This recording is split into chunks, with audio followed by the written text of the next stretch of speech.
राहुल गांधी? पप्पू नहीं, बहुत खतरनाक। धमकियां तो मुझे रोज मिलती है भाई, रोज मिलती है। धमकियां तो रोज मिलती है। अभी शायद आपसे इंटरव्यू करके अपना सोशल मीडिया खोलूंगा तो 2-4 धमकियां होंगी। प्रधानमंत्री कार्यालय, विदेश मंत्रालय आपको फ्री की दारू पिलाता था, आपका फ्री का खाना जो मर्जी खाओ। मीडिया में दलाली होती है बहुत पहले, बहुत, और आज से नहीं हो रही है। गोदी मीडिया शब्द उन फ्रस्ट्रेटेड पत्रकारों ने दिया है जी, जो 2014 से पहले सत्ता के सब सुख भोगते थे, कांग्रेस के साथ गलबैयां डाल के घूमते थे कि मीडिया कर्मियों की, मीडिया मालिकों की, उनकी संपत्ति उनको सार्वजनिक रूप से उसकी घोषणा करनी चाहिए। राघव चड्ढा। परिणीति का आशिक।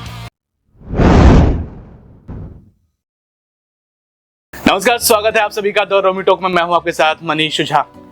दोस्तों, आज हमारा पहला प्रोग्राम है और इस पहले प्रोग्राम में हमारे साथ एक ऐसे गेस्ट मौजूद हैं, जब वो दो टूक बात रखते हैं तो पूरे देश में चर्चाएं शुरू हो जाती हैं। जब वो सार्वजनिक मंच पर जन भावनाओं की बात रखते हैं तो पूरे देश में मुद्दा बन जाता है। हमारे इस शो में पहले गेस्ट हैं देश के जाने माने वरिष्ठ पत्रकार अशोक श्रीवास्तव जी। सर, आपका बहुत बहुत स्वागत है। बहुत बहुत शुक्रिया मनीष, और आपका पहली शुरुआत है, आपको बहुत बहुत शुभकामनाएं। आपकी सर बहुत बहुत धन्यवाद। आमतौर पर आप जब दो टूक शो करते हैं तो उसमें एंकर होते हैं और बाकी गेस्ट होते हैं, लेकिन आज हमारे पहले प्रोग्राम में आप हमारे गेस्ट हैं। कैसा महसूस कर रहे हैं? ठीक है, सवालों का सामना सबको करना चाहिए। मैं सवाल पूछता हूँ राजनेताओं से, और मेरे से भी देश की जनता को और युवा पत्रकारों को सवाल पूछने का अधिकार है। अभी हाल ही में आप पर अटैक हुआ, सुनने में आया, काफी दुख पहुंचा। आपको कहीं चोट तो नहीं लगी? नहीं, मैं सुरक्षित हूँ, और अभी अपने मुंह से मैं नहीं कहूँगा वो अटैक था क्या था, क्योंकि उसकी जांच चल रही है। जांच पूरी हो जाएगी तभी कहूँगा, क्योंकि वो मालूम नहीं ये संयोग है या प्रयोग है, सब लोगों ने यही कहा। तो क्योंकि उसी दिन जो है पूरा कांग्रेस का इकोसिस्टम मुझे प्रदर्शन करने पर राहुल गांधी के खिलाफ, सैम पित्रोदा के खिलाफ, कांग्रेस के खिलाफ विरोध प्रदर्शन करने पर उसी दिन सब लोग, मेरे पूरा कांग्रेस का इकोसिस्टम मेरे पीछे पड़ा था, और उसी दिन एक गाड़ी अचानक, मैं ऑफिस से निकलता हूँ और तुरंत हिट कर देती है। तो ये संयोग है या प्रयोग है ये नहीं कह सकता मैं। इसकी जांच चल रही है, एक बार जांच हो जाएगी तभी मैं पक्के तौर पर इस बारे में कुछ कहता हूं। सर, तो क्यों कर रहे थे प्रदर्शन आप? देखिए, प्रदर्शन तो हम इसलिए कर रहे थे क्योंकि अमेरिका के अंदर एक पत्रकार ने राहुल गांधी से सवाल पूछा, राहुल गांधी से जुड़ा सवाल पूछा, सैम पित्रोदा से वो सवाल पूछा था। सैम पित्रोदा के साथ इंटरव्यू था, फिक्स इंटरव्यू था। सैम पित्रोदा ने निमंत्रण दिया था उस इंटरव्यू का, और उसमें वो बांग्लादेश के हिंदुओं से जुड़ा एक सवाल पूछ लेते हैं। अब कायदे से अगर सैम पित्रोदा उस सवाल का जवाब दे देते तो कोई कंट्रोवर्सी, कोई विवाद नहीं होता, तो इसमें दिक्कत क्या थी। लेकिन राहुल गांधी के साथ जो लोग राहुल गांधी के एडवांस टीम में थे, उन्होंने उस पत्रकार पर हमला बोल दिया। 3 घंटे तक उसको बंधक बना के रखा, पत्रकार को, उसके साथ हाथापाई की, उसके साथ मारपीट की, उसके साथ जो है धक्का मुक्की की। 3 घंटे तक उसका जो है मोबाइल ले लिया, 3 घंटे तक उसको बंधक बना के रखा, उसका मोबाइल अपने कब्जे में ले लिया, मोबाइल से सारे इंटरव्यू की क्लिप्स डिलीट की गई। उसके बाद उस पत्रकार को वापस किया। अब इस पत्रकार ने खुद जो है अपनी सारी आपबीती सोशल मीडिया पे बताई। रोहित शर्मा नाम के पत्रकार हैं, और इन्होंने अपनी आपबीती बताई, उनके साथ ऐसा हुआ। और उसके बाद मैंने देखा कि अमेरिका में जो वॉशिंगटन का प्रेस क्लब है, वॉशिंगटन के प्रेस क्लब ने इसको लेकर कहा कि ये मीडिया के पर हमला है, नहीं होना चाहिए। लेकिन मैंने देखा हिंदुस्तान में सब लोग खामोश बैठे हैं। मतलब मुझे लगा एक भारतीय पत्रकार पर, भारत के नेता की एडवांस टीम एक भारतीय पत्रकार पर विदेशी धरती में वो करती है, हमला करती है, उसको 3 घंटे तक बंद करके रखती है। अगर वो ये मामला अगर अमेरिका कि पुलिस अगर उठाती तो ये तो सीधा 3 घंटे तक ये तो किडनैप का मामला बनता। 3 घंटे तक आप किसी को बंधक बना लें। लेकिन उसके ऊपर भारत में कोई कुछ नहीं बोलता। मैंने देखा कि एडिटर्स गिल्ड चुपचाप बैठा है, मैंने देखा कि प्रेस क्लब चुपचाप बैठा है। तो मुझे लगा इसके खिलाफ आवाज उठानी चाहिए, तो बस इसीलिए मैंने मन में किया। और मेरे कुछ क्योंकि सर, हमने देखा आमतौर पर पत्रकारों को प्रदर्शन करते हुए कम देखा गया है किसी विषय पर, लेकिन आप सीधे आए, और जैसा कि आपने बताया कि वहाँ पर एक पत्रकार के साथ बदसलूकी की गई, उनके साथ मारपीट की गई, और आप सीधे प्रत्यक्ष आए। तो आपके साथ और कौन कौन जुड़े हुए थे? देखिए, ऐसा है कि हम कुछ 2, 4, 5 मित्र थे, हमने तय किया कि विरोध की आवाज़ उठनी चाहिए, और हमने डेट डिसाइड करी, हम पहुंच गए। उस दिन बारिश हो रही थी, कांग्रेस का एक बहुत बड़ा प्रदर्शन था, उसके कारण, कांग्रेस के प्रदर्शन के कारण जो है मैं खुद वहाँ पर रायसीना रोड पर जो है मैं जाम में फंस गया। जैसे तैसे मैं वहाँ पहुँचा, लेकिन हमने प्रदर्शन किया। और मैं आपको एक बात और बताऊँ मनीष जी, हम पत्रकार ठीक है, हम जर्नलिस्ट हैं, हम विरोध प्रदर्शन क्या नहीं कर सकते, क्यों नहीं कर सकते। और अगर पत्रकारों पर हमला हो, और ये मेरा पहला विरोध प्रदर्शन नहीं था। मैं ये भी बता दूं, जब सुधीर चौधरी को के खिलाफ, जब सुधीर चौधरी ने जी टीवी में थे, लैंड जिहाद का उन्होंने इशू उठाया था, तब सुधीर चौधरी के खिलाफ केरल, महाराष्ट्र की सरकारों ने अलग अलग जिलों में, अलग अलग थानों में 100 लगभग एफआईआर दर्ज कर दी थी। 100 एफआईआर? 100 एफआईआर सिर्फ परेशान करने के लिए। अच्छा। तो मुझे लगा कि कहीं कुछ आवाज नहीं उठा रहा एक पत्रकार के खिलाफ 100 एफआईआर, इसका मतलब क्या? एक एफआईआर समझ में आता है कानूनी रूप से लड़ने के, 100 एफआईआर का मतलब है कि आप उसको मानसिक रूप से, शारीरिक रूप से प्रताड़ित करना चाहते हो, डराना चाहते हो। मैंने सोचा कोई आवाज नहीं उठा रही, मैं अकेला जाके प्रेस क्लब पे खड़ा हो गया। उस समय कोरोना का दौर था, मैंने अकेले एक विरोध की पट्टी उठाई और मैं जाके वहां खड़ा हो गया। मीडिया में बनी कि किसी ने आवाज तो उठाई, अगर कोई नहीं उठाएगा तो किसी को तो आवाज उठानी है। हम लोग कब तक ऐसा बर्दाश्त करेंगे? अर्नब गोस्वामी की गिरफ्तारी हुई, तब अशोक श्रीवास्तव वहां जाके प्रदर्शन कर रहा था। दूसरी तरफ जब संतू पान बंगाली पत्रकार जब ममता बनर्जी की, तब मैं प्रदर्शन कर रहा था। जब गौरी लंकेश की हत्या हुई, तब मैं उस प्रदर्शन में शामिल था जिसमें लोगों ने किया। जब राजदीप सरदेसाई को कुछ लोगों ने गुजरात के एक रेस्टोरेंट में जो उसको राजदीप सरदेसाई को घेरा, तब भी मैंने उसका विरोध किया था। तो मुझे लगता है कि हम पत्रकारों को कम से कम, पत्रकारों की, मीडिया की आज़ादी के लिए कहीं कुछ होता है तो हमको आवाज़ उठानी चाहिए। हम ये क्यों सहें? तो यही मेरा आधार है। लेकिन सर, जैसे कि मैं आपके व्यक्तिगत विषयों पर भी अभी आऊँगा, आपके व्यक्तिगत बारे में हम जानेंगे, दर्शकों को बताएंगे। लेकिन जैसे कि आपने बताया कि अभी जिन पत्रकारों के आपने नाम लिए, तो उसमें अधिकतर कहा जाता है कि वो सरकार के पक्ष में गोदी मीडिया खुलकर बोला। हाँ, जी सरकार के पक्ष में खबरें दिखाते हैं, बातें रखते हैं। तो क्या ऐसा भी इसके पीछे कारण है क्या? देखो, एक बात है, मैंने राजदीप सरदेसाई का नाम लिया, जी, जब मैंने गौरी लंकेश का नाम लिया जी, गौरी लंकेश का तो पूरा केस ही ये बनाया गया कि गौरी लंकेश की हत्या करवाई है इस सरकार ने जी। तो मैं तो गौरी लंकेश के लिए भी आवाज उठाने गया था, क्योंकि उस समय बहुत सारे लोग आवाज उठा रहे थे। उस समय मैं भीड़ में बहुत पीछे था, प्रेस क्लब में पीछे बैठा हुआ था, तो मैं उस समय भी आवाज उठाने गया। लेकिन तो इसलिए ये लोग सरकार के साथ नहीं थे। तो मैं ये कह रहा हूँ कि सरकार के साथ में वो सरकार के खिलाफ हो जिस वक्त। और मैं यहाँ पर ये भी खुलकर कह रहा हूँ, जब योगी आदित्यनाथ की सरकार ने उत्तर प्रदेश में एक पत्रकार को गिरफ्तार किया था, जब उसने एक स्टोरी करी थी कुछ स्कूलों के लेकर के, वहाँ पे मिड डे मील को लेकर कोई स्टोरी करी थी, तो उस पत्रकार को लेकर भी मैंने सोशल मीडिया पर आवाज़ उठाई, ये बिल्कुल गलत किया।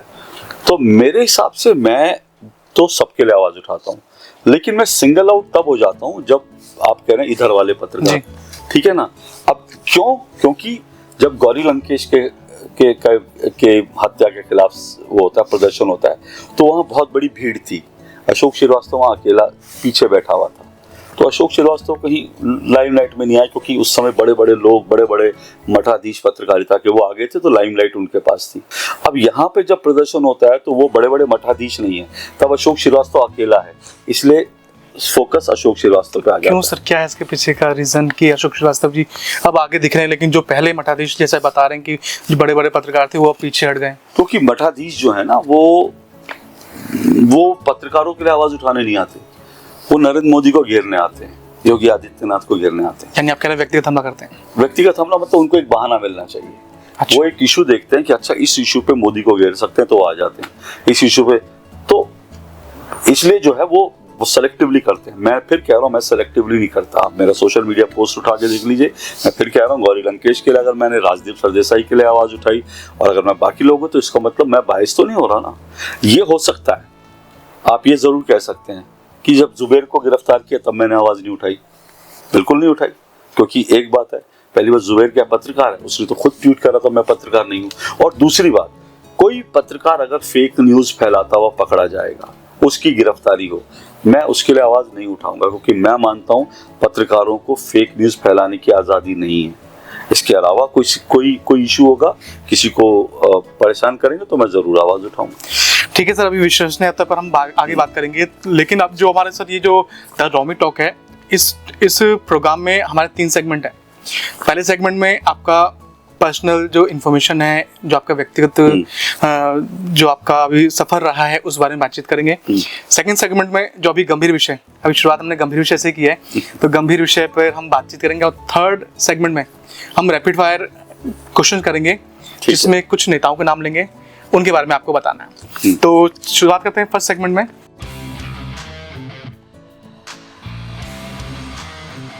तो सर, मैंने आपके बारे में पढ़ा अच्छे से, तो आप मूलतः बनारस के रहने वाले हैं और करीब 3 दशक हो गए आपको पत्रकारिता में। जी।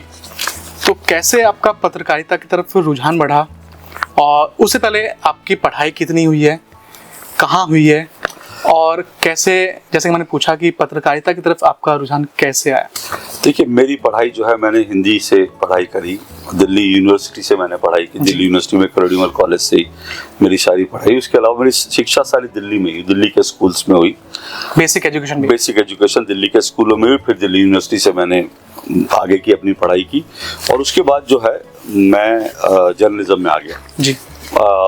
जब मैं एमए कर रहा था तभी मुझे मौका मिला, और उस वक्त मुझे जो है अखबार में काम करने का मौका मिला, तो मैं अखबार के साथ जुड़ गया। हालांकि मैं फ्रीलांसिंग पहले से ही करता था। तो आपने मैंने जर्नलिज्म की कोई पढ़ाई नहीं किया? नहीं, मैंने जर्नलिज्म की कोई डिग्री डिप्लोमा नहीं है, क्योंकि उस वक्त जब मैं आया तब डिग्री डिप्लोमा इतना मायने, क्योंकि मुझे 32 साल करीब हुए जी। उस समय डिग्री डिप्लोमा नहीं, आपके पास कुछ कला होनी चाहिए, लिखने की कुछ ना कुछ स्किल होना चाहिए। तो मेरे पास स्किल थी, क्योंकि मैं अखबारों में पहले से लिखता था जब मैं कॉलेज में था, बल्कि शायद कह सकते हो जब मैं कॉलेज से पहले भी जब मैं स्कूल्स में था, 12th या 11th-12th में था, तभी मैंने अखबारों में कुछ लिखना शुरू कर दिया था। लेटर टू एडिटर लिखता था, वहाँ से शुरुआत की। उसके बाद फिर मेरे आर्टिकल छपने लगे, मैंने लेख लिखने शुरू करे, फ्रीलांसिंग में करता था, 1.5-2 साल तक फ्रीलांसिंग करी।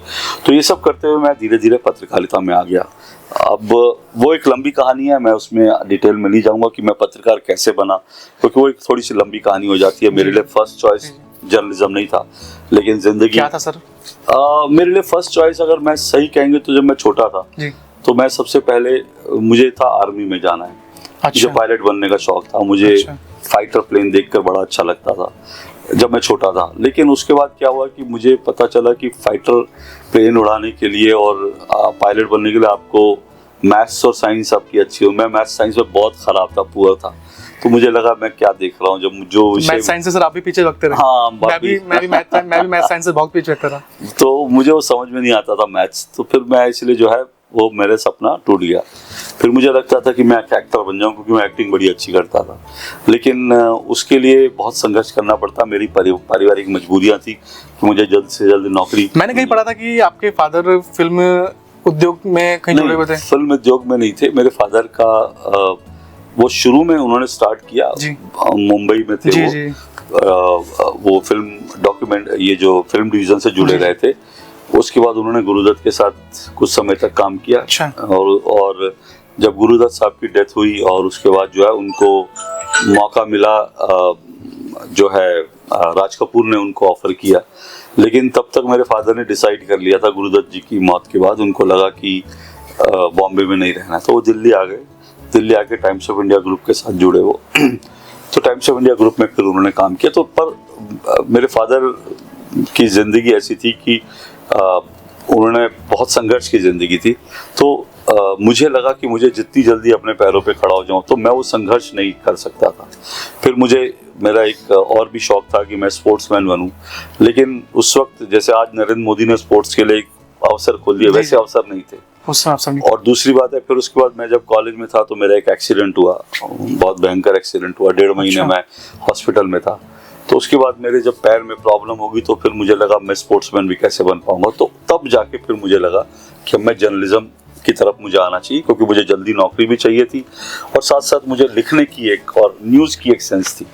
तो बस उसके बाद, क्योंकि सर आमतौर पर देखा जाता है कि जैसे फादर मान लीजिए फिल्म उद्योग से जुड़े हुए हैं, तो उनके बच्चे भी फिर उसी उद्योग से जुड़ जाते हैं, उसी इंडस्ट्री से जुड़ जाते हैं। लेकिन आप अलग चले गए। मतलब एक्चुअली अगर वो बॉम्बे में होते तो शायद मैं जर्नलिज्म, जैसे आपने बताया कि आपकी एक्टिंग में भी आपका शौक था। हाँ, मैं वही कह रहा हूँ, अगर वो बॉम्बे में रुक गए होते तो शायद तो फिर आप भी एक्टिंग, मैं शायद कुछ और फिल्म इंडस्ट्री में कर रहा होता।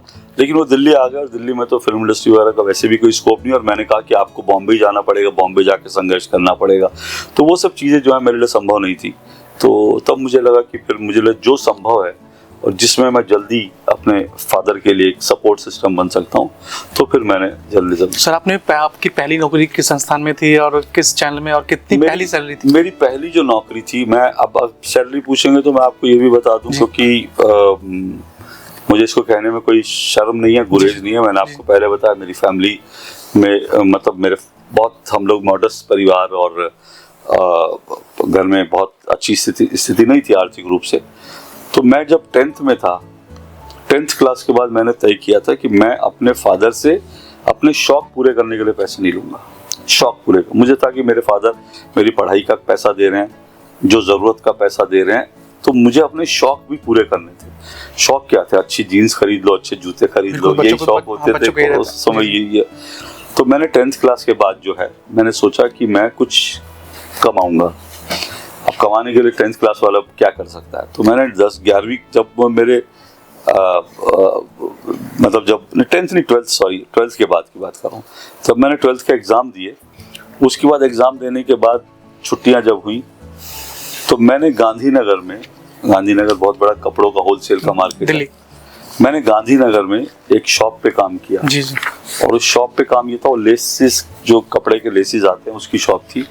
और वो जो शॉप पर लड़के होते हैं कि भाई मालिक कहता है वो थान उतार लो, वो उतार लो, सुबह आके उस पर कपड़ा मारना और ये सब चीज़ें, तो मैंने वो सब काम किए थे। वो मालिक आता था तो मैं कपड़ा मारता था, और जो वो दुकान के गल्ले पर, फिर उसके बाद थान उतारता था, थान देता था, उसके मुझे 400 रुपये मिलते थे महीने के।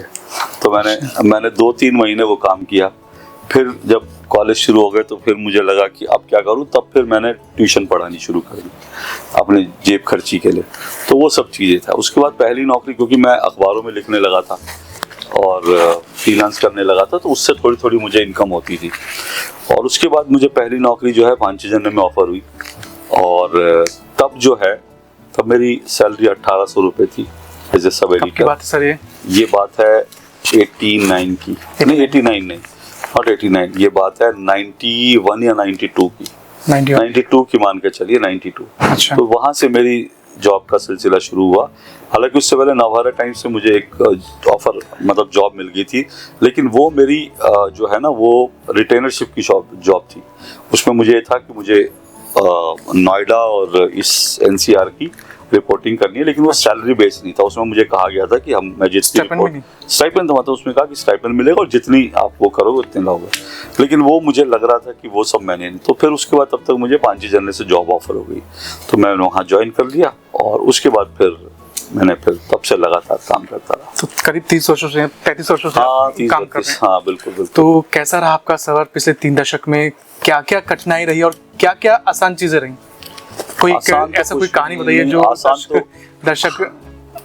आसान तो जिंदगी में कुछ भी नहीं है ना, मुझे आसानी से कुछ मिला है। बहुत संघर्ष करा है, और जहाँ तक पहुँचा हूँ संघर्ष की बदौलत पहुँचा हूँ। दर्शकों के लिए कोई ऐसी कहानी, कोई कहानी? हाँ, मतलब ये कह सकते हैं कि मैं, एक टाइम था कि मैं इंडस्ट्री में एक ऐसे मुकाम पे था जहाँ पे बहुत कम लोग पहुँच पाते हैं। ये बात है करीब आप मान के चलिए 95 के आसपास की बात है जी। उस समय आज तक और आंखों देखी 2 प्रोग्राम आते थे, बहुत फेमस प्रोग्राम थे, और मैं उस समय आंखों देखी का हेड था, नलिनी सिंह जी का एक तरह से हेड था। तो वो ऐसा दौर था कि आंखों देखी जो प्रोग्राम था वो आज तक को टक्कर देता था। तो आज तक को टक्कर देता था। तो पर मुझे वहां से, जब आंखों देखी से जब मुझे निकलना था, तो मैंने जिंदगी का एक गलत फैसला किया। मैं एक ऐसे जगह चला गया जहाँ पे मुझे कहा गया था कि आप अपनी टीम लेके आ जाओ, हम चैनल शुरू करेंगे। मैं वहाँ चला गया, लेकिन वो चैनल शुरू नहीं हुआ। 8-10 महीने मैंने वहाँ काम किया, बहुत अच्छी सैलरी उसमें वहाँ पे मिल रही थी, जिसको मतलब कल्पना करना, मतलब गाड़ी और वो सब, लेकिन वो चैनल शुरू नहीं हुआ। जब चैनल नहीं शुरू हुआ तो उसके बाद मैंने वहाँ से निकल करके अपना प्रोडक्शन हाउस शुरू करने की कोशिश की। हाँ जी। लेकिन अपने प्रोडक्शन हाउस शुरू करने की कोशिश की, लेकिन दुर्भाग्य से ऐसा हुआ कि मेरे हाथ में कुछ आया नहीं। और उस समय एक ऐसा दौर आया कि मैं आंखों देखी में टॉप पर, उस चैनल, नए आने वाले चैनल के हेड में टॉप पे था, लेकिन उसके बाद मैं फिर दोबारा ज़मीन पर आ गया और उस समय मेरी जेब में पैसे नहीं होते थे। मेरे पास गाड़ी थी लेकिन गाड़ी में पेट्रोल भरवाने के पैसे नहीं थे। तो मेरे जो स्टाफ के लोग थे, जो क्योंकि मेरा अपना प्रोडक्शन हाउस था, तो वो लोग जो है लंच टाइम होता था तो वो लोग मेरे लिए मुझे लंच कराते थे क्योंकि मेरे पास इतने पैसे नहीं होते थे। तो वो बहुत मुश्किल दौर देखा। उसके बाद फिर दूरदर्शन में मौका लग गया, दूरदर्शन में आ गया, यहाँ से दोबारा नई शुरुआत की। और आज यहाँ तक कुछ आसान कुछ नहीं होता, और मेरे लिए तो ज़िंदगी में कुछ आसान नहीं रहा। और बहुत सारे लोग बहुत कुछ कहते हैं, लेकिन सच बात तो ये है कि मैं आज जहाँ तक पहुँचा हूँ, मुझे किसी ने कोई सपोर्ट नहीं किया। किसी ने नहीं, मुझे किसी ने कोई सपोर्ट नहीं किया। मैं अपने दम पे यहाँ तक पहुँचा हूँ। लोग कुछ कुछ कहते हैं कि मेरे लिए इसने किया उसने किया। मैंने किताब लिखी, लोगों ने कहा नरेंद्र मोदी ने इसको बहुत पैसे दिए किताब लिखने के लिए। कहा जाता है। हाँ, लोग ये भी कहते हैं, लेकिन मैं तो खुली किताब हूँ। मैं तो सबको ये कहता हूँ कि भैया मैं तो अपनी इनकम सार्वजनिक करने को तैयार हूँ, बैंक डिटेल देता हूँ।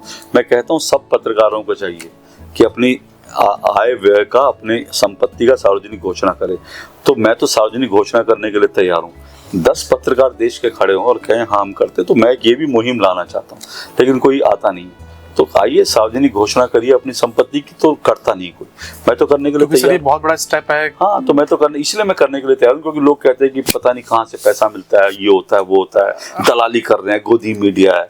तो भैया कई बार इस तरह के आरोप लगते हैं कि भैया अगर मैंने सरकार के पक्ष में किताबें लिख रहे हैं, मोदी सेंसर्ड, और अगर मुझे कहीं से पैसे मिल रहे होते तो वो पैसे आपको मेरे कपड़ों पे दिखते, मेरी सोने चांदी की अंगूठियां या मेरे चेन में दिखती, या आपको मेरी गाड़ी में दिखती कि मेरे पास बहुत बड़ी गाड़ी है, विदेशी गाड़ी ये हुआ है, या आपको दिखता कि मेरे कई बंगले हैं, या कोई मेरा घर है, कोई मेरे पास अपने नाम की एक भी संपत्ति नहीं है।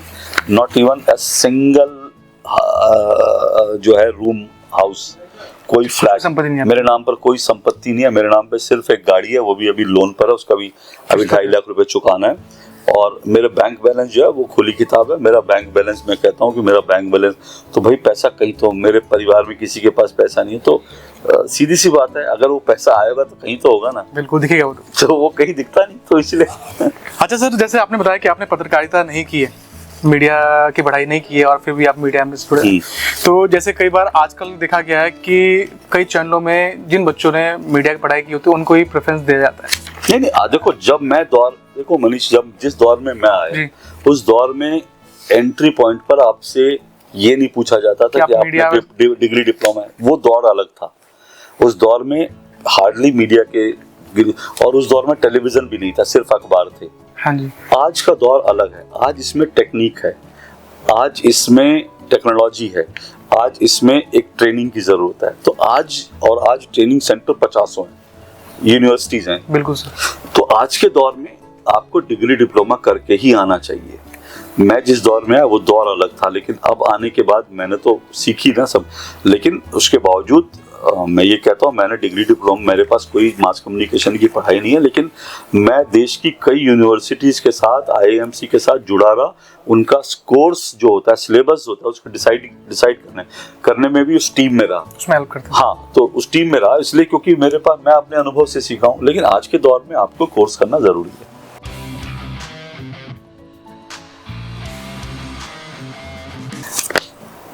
मीडिया के लिए आज के समय में एक शब्द है विश्वसनीयता। वो लोगों में देखा गया कि कम होती जा रही है। जो पहले विश्वास था, जैसे लोग अखबार पढ़ते थे और एक विश्वास आता था कि अखबार में जो लिखा हुआ है बिल्कुल ठीक लिखा हुआ है, ये खबर ऐसी ही खबर होगी। लेकिन आजकल के दौर में विश्वसनीयता कम होती जा रही है। क्या लगता है आपको इसके पीछे कारण, क्या कारण है कि विश्वसनीयता कम हो रही है?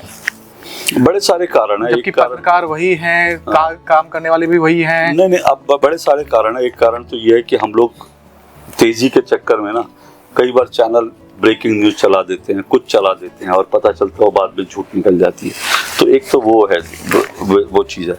दूसरी बात ये हो गई कि अब टेलीविजन आने के बाद, क्योंकि अखबारों में क्या होता था, एक डेस्क होता था जहाँ पर छन के, डेस्क से छन के फिर अखबार में स्टेप्स होते थे। हाँ, अब क्या है कि रिपोर्टर गया फील्ड में, रिपोर्टर ने वहां से सीधा बोला और वो ऑन एयर चला गया। अब उसकी कितनी सच्चाई कितनी झूठा पता नहीं।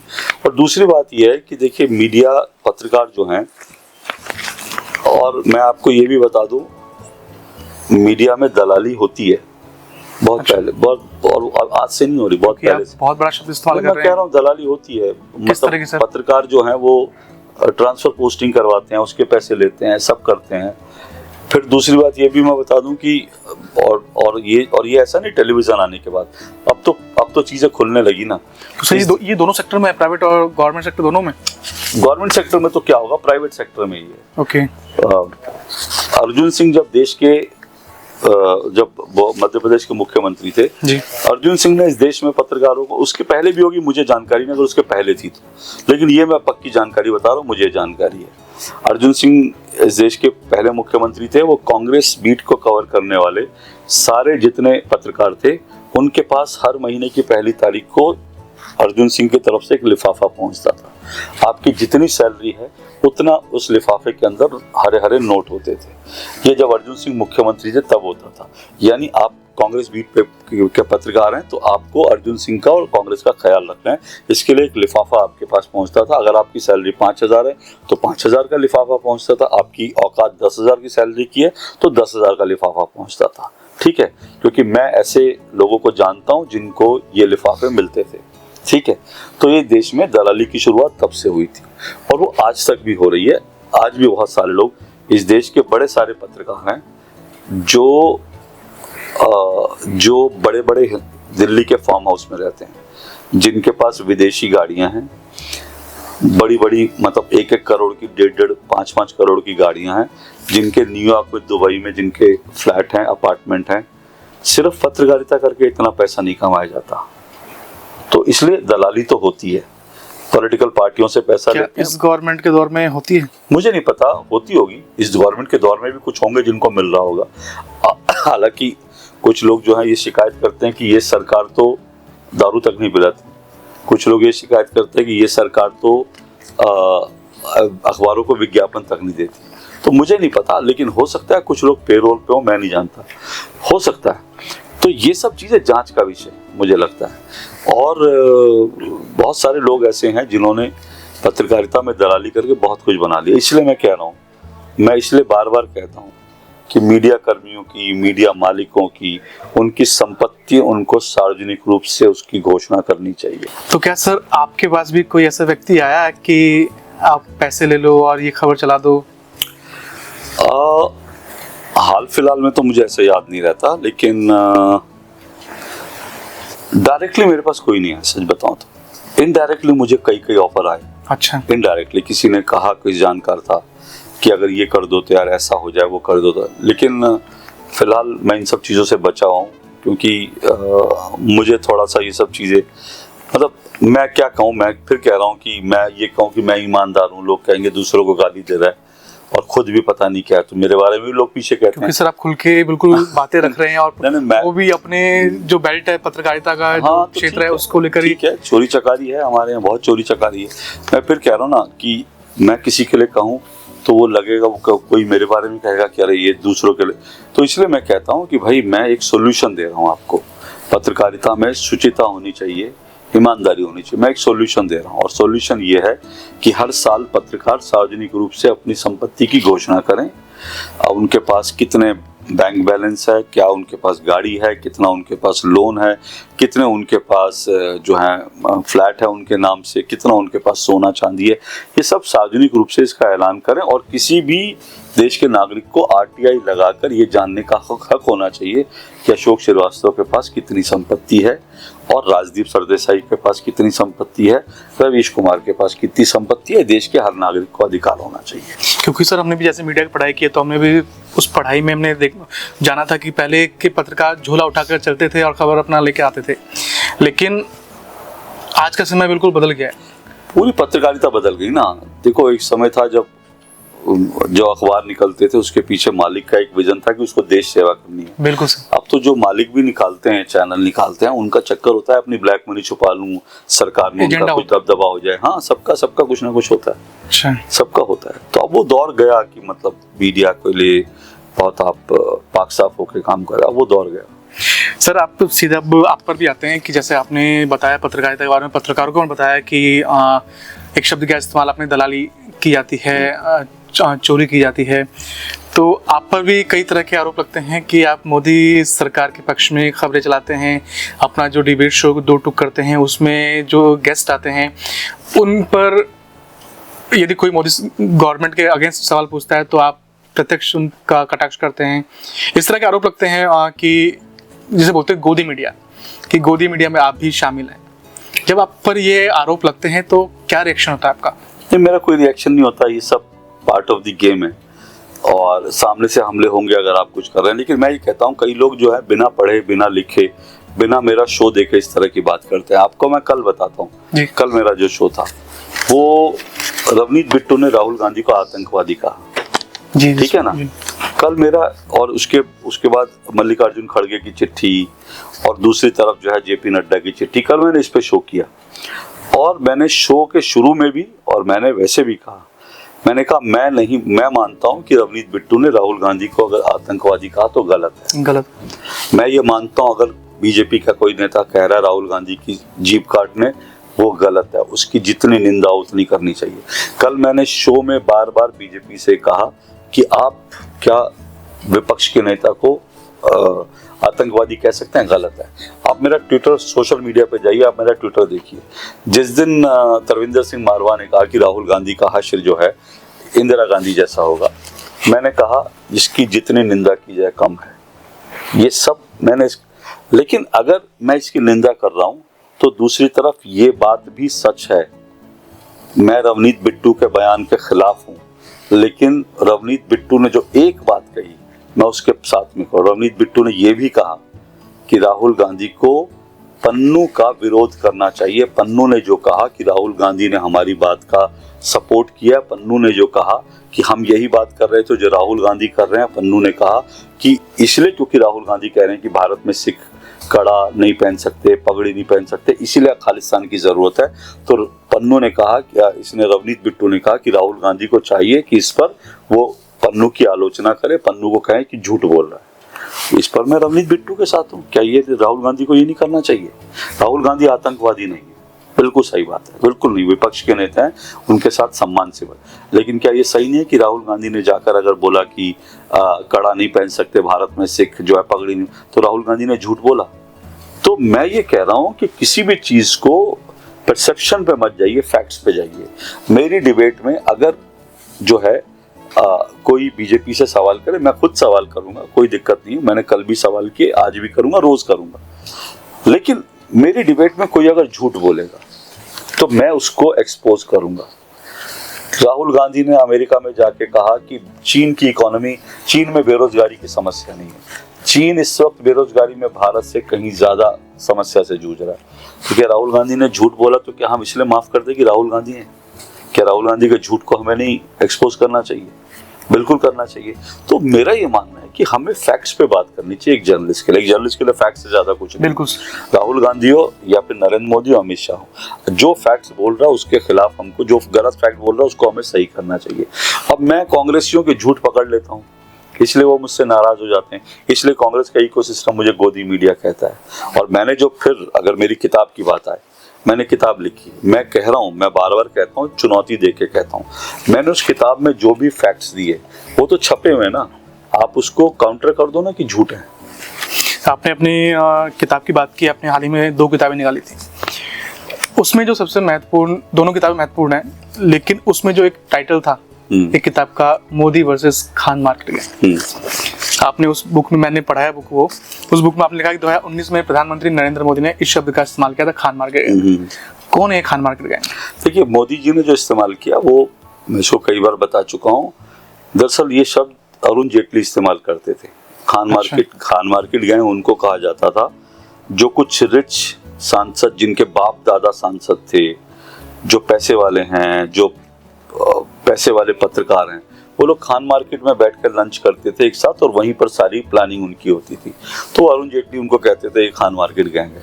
तो ऐसा अरुण जेटली ने उनको कहना शुरू किया। तो ये किस दौर की बात कर रहे हैं? ये बात है करीब मान के चलिए 2000 के बाद की बात है, इस 2000 के बाद की बात है, 2004, 2005, 2008, 10, ये उस समय की बात है। तो अरुण जेटली ने कहा था, मोदी जी ने 2019 में इसको इस्तेमाल किया। आपको क्या जरूरत पड़ी इस किताब को लिखने की, और वो भी इस समय मैं फिर कह रहा हूँ, चुनाव अभी हाल ही में लोकसभा चुनाव था। मैं आपको बताता हूँ, देखिए जेटली जी ने जो कहा वो एक अलग था जी। मोदी जी ने जिस सेंस में कहा खान मार्केट गैंग, वो एक अलग था। मैं जिस खान मार्केट गैंग की बात कर रहा हूँ वो एक अलग है। मैं ये कह रहा हूँ, इन्होंने तो भारत के गया, मैं कह रहा हूँ कि नई दिल्ली से लेकर न्यूयॉर्क तक खान मार्केट गैंग है। खान शब्द का इस्तेमाल नहीं, खान मार्केट गैंग, क्योंकि ये लोग लंच करने खान मार्केट आते थे, इसलिए खान मार्केट गैंग शब्द आया। इसका खान से मतलब नहीं है, क्योंकि खान मार्केट थी। लेकिन उस खान मार्केट को मैं अब विस्तार दे चुका। मैं मानता हूँ कि सिर्फ यहाँ पे जो बैठते हैं वो खान मार्केट गैंग नहीं है। अगर अमेरिका में बैठी कोई संस्था भारत में तख्ता पलट करने चाहती है, अगर नॉर्वे में बैठी कोई एजेंसी भारत के खिलाफ तैयार कर रही है एक फर्जी रिपोर्ट, तो मैं मानता हूँ ये सारे खान मार्केट गैंग के हिस्से हैं। मैंने उस खान मार्केट गैंग, जिसको मैं नई दिल्ली से लेकर न्यूयॉर्क तक मानता हूँ, मैंने उनके झूठ का पुलिंदा खोला है, मैंने उनकी साजिशों का पुलिंदा खोला। और फिर मैं कह रहा हूँ मैंने फैक्ट्स के साथ डाला है, मैंने हर चीज फैक्ट्स के साथ लिखी है, तो आप उस फैक्ट्स को देखना चाहिए। आपकी किताब और है Modi censored, Narendra Modi censored, Narendra Modi censored, क्या है उस किताब में? वो किताब तो एक कहानी है। दरअसल 2014 में मैंने नरेंद्र मोदी का इंटरव्यू किया था जी, और उस इंटरव्यू का ऊपर बहुत विवाद हुआ था। मैं डिटेल में नहीं जाऊंगा कहानी में, आप गूगल पे जाएंगे मोदी इंटरव्यू DD 2014, सारी चीजें खुल जाएंगी। उस इंटरव्यू को रोकने की कोशिश हुई थी, फिर उसको सेंसर किया गया था, वो सारी एक बड़ी कहानी है। उस समय पीछे जो कुछ चल रहा था, क्योंकि इंटरव्यू लेने वाला, हाँ 2014 में सरकार बनने, नरेंद्र मोदी के प्रधानमंत्री बनने से पहले, उस वक्त उस इंटरव्यू के लेकर पीछे की जो कहानी थी वो मैंने पूरी कहानी लिखी है। इसलिए लिखी क्योंकि 2015 के बाद अचानक देश में कुछ फर्जी से जो है नैरेटिव बनाने की कोशिश की गई कि भारत में अभिव्यक्ति की आज़ादी नहीं है। नरेंद्र मोदी ने मीडिया का गला दबा दिया, एक अवार्ड वापसी गैंग आ गया था, फिर नसीरुद्दीन शाह, आमिर खान को डर लगने लगा था हिंदुस्तान में। ये सब फर्जी फेक नैरेटिव थे। तो मुझे उस वक्त लगा अभिव्यक्ति की आज़ादी का जो फेक नैरेटिव है, मीडिया की आज़ादी का जो फेक नैरेटिव है, उसको हिट करना चाहिए। तब मैंने वो किताब लिखी, क्योंकि नरेंद्र मोदी तो खुद ही जो है मीडिया की बायसनेस का शिकार रहे थे। 10 साल तक दूरदर्शन में नरेंद्र मोदी प्रतिबंधित थे, 10 साल तक, मेरे सामने की बात है, सरकारी चैनल, हाँ 10 साल तक नरेंद्र मोदी मीडिया में दूरदर्शन में प्रतिबंधित थे। और उसके बाद मेरे इंटरव्यू के साथ वो हश्र हुआ, तो मुझे लगा ये सब कहानी जनता के बीच जानी चाहिए, तो उसलिए मैंने नरेंद्र मोदी सेंसर्ड लिखी। सर, आपने नैरेटिव की बात की, 2014 से पहले के जो पत्रकार थे और 2014 के बाद कई ऐसे बड़े पत्रकार जिनको चैनलों से निकाल दिया गया, मैं नाम नहीं लेना चाहूँगा, आप जानते होंगे, कई ऐसे जिनको कहा गया कि ये एंटी मोदी गवर्नमेंट खबर चलाते हैं और इसलिए इनको सरकार ने चैनलों से निकलवाया। लेकिन आपके लिए जैसे कहा जाता है कि गोदी मीडिया शब्द इस्तेमाल किया जाता है, और आप जैसे कई पत्रकार जो हैं अभी बरकरार हैं, क्यों? क्योंकि वो सरकार के पक्ष में खबर चलाते हैं। तो जो जिन पत्रकारों को एंटी गवर्नमेंट खबरों के नाम पर निकाला गया, तो क्या वो खबर सही नहीं दिखा रहे थे क्या? फेक नैरेटिव है ये भी, फेक नैरेटिव। हाँ, मैं कह रहा हूँ फेक नैरेटिव। कैसे फेक नैरेटिव? ऐसा है कि मैं नाम ले देता हूँ, पुण्य प्रसून वाजपेयी, एक नाम लेता हूँ, ऐसे कई नाम हो सकते हैं। पुण्य प्रसून वाजपेयी को क्यों निकाला गया? क्योंकि पुण्य प्रसून वाजपेयी जो शो करते थे उसकी TRP जमीन छू रही थी। ये इंडस्ट्री के अंदर की बात है। जो मालिक पुण्य प्रसून वाजपेयी को 5 लाख या 10 लाख रुपए दे रहा है, वो इतना तो उम्मीद करेगा कि उनका शो जो है TRP में कहीं खड़ा रहे, कुछ पैसे लेकर आए। आपका शो नहीं चल रहा था और इसलिए जो है मालिक ने टाटा बाय बाय कर दिया। फिर ये क्या पहली बार निकाले गए थे पुण्य प्रसून वाजपेयी? लास्ट मेरे ख्याल से ABP शायद से निकाले गए थे। क्या पहली बार निकाले गए थे? आज तक से वो उनको निकाला गया था। आज तक से क्यों निकाला था? आज तक से उनको निकाला इसलिए था क्योंकि वो एक ऐसे बिजनेसमैन को घेरने की कोशिश कर रहे थे जिस बिजनेसमैन से आज तक को बड़ा पैसा मिलता है। मालिक क्या पसंद करेगा? क्या एक जो है बिजनेसमैन या कोई भी विज्ञापन देने वाला पैसे दे रहा है, 10 करोड़ का आपको बिजनेस हर महीने दे रहा है, 100 करोड़ का बिजनेस आपको दे रहा है साल में, 200 करोड़ का, और आप उस मालिक के पूंछ में आग लगा रहे हो, तो वो क्यों बर्दाश्त करेगा? फिर ये तो चलो मोदी सरकार की, पुण्य प्रसून वाजपेयी को सहारा से क्यों निकाला गया था? तब तो लालू यादव ने निकलवाया था, तब तो यूपीए की सरकार थी, मनमोहन सिंह की सरकार थी, तब पुण्य प्रसून वाजपेयी को सहारा से किसने निकाला था? लालू यादव ने निकाला था। क्यों? क्योंकि वो लालू यादव को उंगल कर रहे थे, लालू यादव ने निकलवा दिया। तो ये कहाँ से बात हुई कि उन नौकरियां जो है 2014 से पहले भी जाती थी नौकरियां। कितने लोगों को अडानी ने चैनल खरीदा, कितने लोगों को निकाला गया, आप बताइए। एनडीटीवी में जब अडानी ने टेक ओवर कर लिया, अडानी में एनडीटीवी में तो पूरा मोदी विरोधी गैंग है, कितने लोगों को निकाला गया?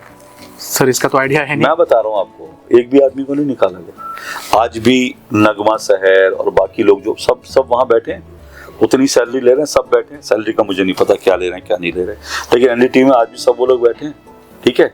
तो रवीश कुमार भी बैठे रह सकते थे, लेकिन रवीश कुमार अपना एजेंडा नहीं चला सकते थे। उनका एजेंडा एक पक्षीय होता है, ठीक है। अब क्योंकि आप बहुत बड़ा आरोप लगा रहे हैं। मैं आरोप नहीं लगा रहा, मैं तो फैक्ट पे कह रहा हूँ, उनका एजेंडा एक पक्षीय होता है। तो रवीश कुमार वो एजेंडा नहीं चला सकते थे, क्योंकि प्रणव राय उनको जो एजेंडा चलाने को दी थी वो एजेंडा नहीं चला सकते थे। इसलिए रवीश कुमार ने इस्तीफा, क्योंकि रवीश कुमार को भी निकाला नहीं गया। रवीश कुमार ने क्या नैरेटिव बनाया, फेक नैरेटिव, कि मेरे को निकालने के लिए देखो चैनल खरीद लिया। अरे यार, अडानी के पास इतना टाइम है, तुमको निकालने के लिए चैनल खरीदेगा वो?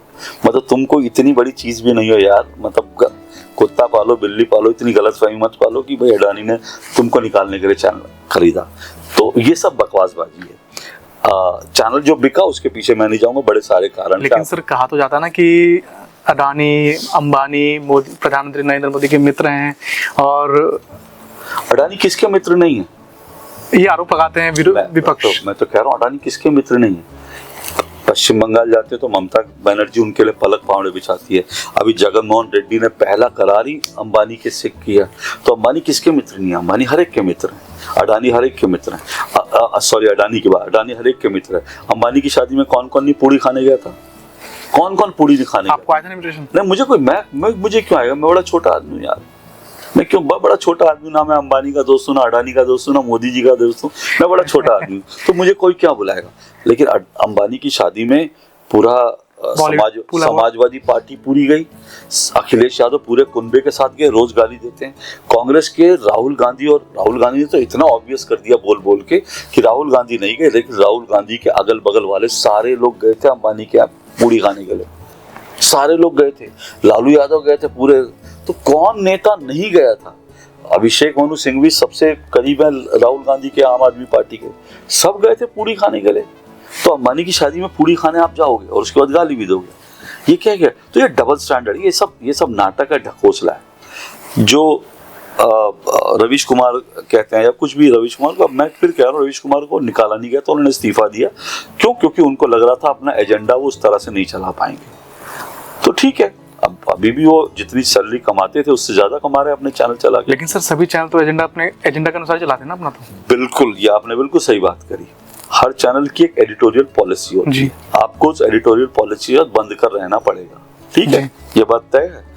तो अगर अडानी की अंबानी, अब मान लो अंबानी के चैनल में, आप अंबानी के चैनल के एडिटर हो, अंबानी जी के बेटे की शादी हो रही है, आप कहोगे कि आप शादी नहीं दिखाओगे क्योंकि ये कोई न्यूज थोड़ी है, तो क्या अंबानी आपको अपना संपादक पद पे रहने देगा? नहीं, वो तो आप विरोध में दिखा रहे हो ना, विरोध में। नहीं, मैं क्या कह रहा हूँ, मैं कह रहा हूँ अंबानी के बेटे की शादी हो रही है और आप अंबानी के चैनल के संपादक हो, और आप अंबानी जी को कहोगे नहीं मैं आपके बेटे की शादी नहीं दिखाऊंगा क्योंकि ये खबर थोड़ी है, तो क्या आप अंबानी के चैनल में रह सकते हो क्या? बिल्कुल नहीं सर। आप आज तक चैनल जो है अरुण पुरी का चैनल है, अरुण पुरी कहेगा कि मेरे इस शो की एंकरिंग जो है मेरी बेटी करेगी। अरुण पुरी कहेगा कि भाई अभी प्रधानमंत्री का इंटरव्यू मेरे साथ मेरी बेटी बैठ के करेंगी, और आप संपादक को उनके चैनल को वो कहोगे नहीं आपकी बेटी क्यों करेगी, ये फलाना अंजना ओम कश्यप करेगी।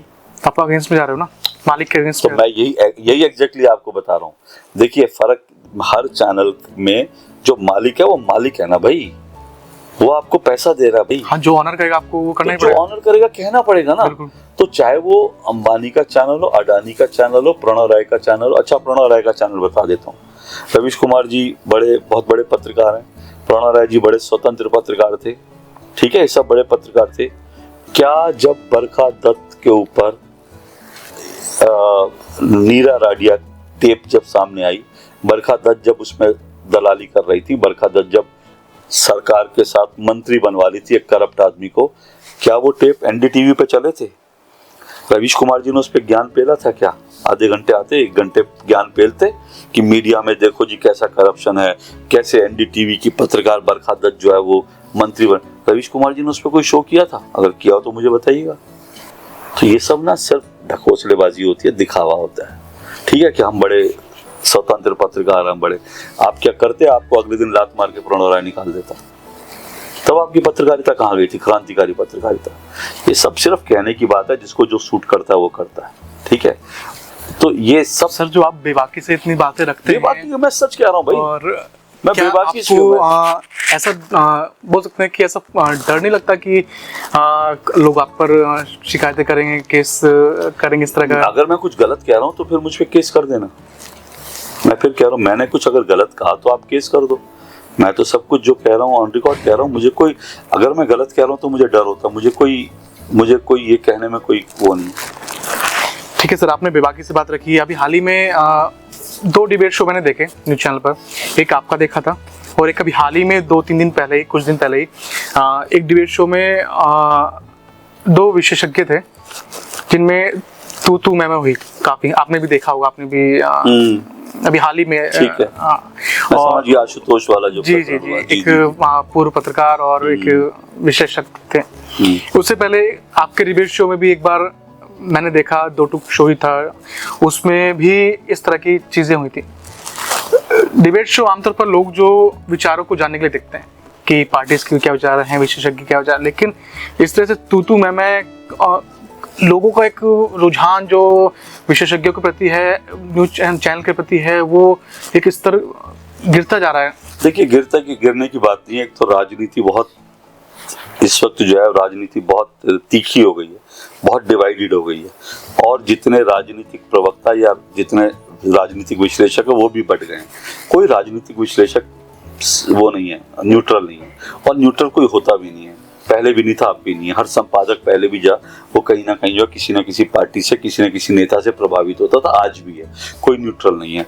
तो अब वो जब जो लोग एक एक लाइन लेके बैठे हैं, अगर वो आमने सामने आएंगे, स्टूडियो में आमने सामने आ जाएंगे, तो हीटेड डिबेट आजकल हो जाती है। तो वो उसको हम रोक नहीं सकते। आजकल इतनी गर्माहट आ गई राजनीति में, इतना सब कुछ होने लगा कि वो गर्माहट डिबेट में अब शब्दों का भी इस्तेमाल किया गया। और आपके वाले डिबेट्स में शायद एफआईआर भी मैंने पढ़ा था कहीं एफआईआर दर्ज, जो कुछ ऐसा। नहीं, एफआईआर पे डिबेट करी। मेरी एक डिबेट में जो है कुछ लोगों ने बदतमीजी करी थी। वो ऑडियंस भी क्या थे, वो पॉलिटिकल पार्टी के कार्यकर्ता थे। वो उसको लेकर एक कंप्लेंट हुई थी, लेकिन गाली गलौज को लेकर ऐसी कोई वो नहीं।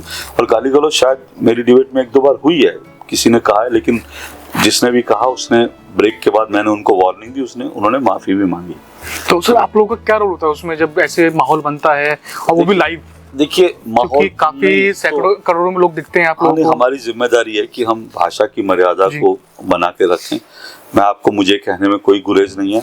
मैंने खुद भी एक बार भाषा की मर्यादा तोड़ी जी, और मैंने उसके लिए फिर ट्विटर पे भी लिखा कि हाँ, मुझे इस भाषा की मर्यादा नहीं तोड़नी। मैंने एक शब्द का इस्तेमाल कर दिया था, हालांकि बहुत सारे लोगों को कॉमन शब्द लगता है, लेकिन एज ए जर्नलिस्ट मुझे लगा कि मुझे वो शब्द ऑन स्क्रीन नहीं बोलना चाहिए था।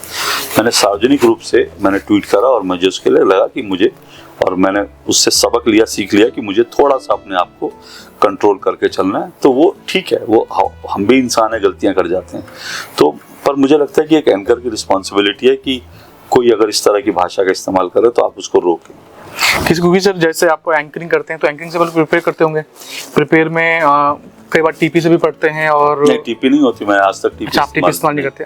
और अदर चैनल्स में मैंने देखा है कि ठीक है, लोग करते होंगे। मेरे भी शो में कई बार लोग आते हैं तो देखते हैं आपकी टीपी कहाँ है। मैं कोई टीपी इस्तेमाल नहीं करता। मैं अपने पॉइंट्स बना के ले जाता हूँ, रिसर्च करके ले जाता हूँ उस विषय पे अपना। टीपी की मुझे कभी जरूरत नहीं पड़ती।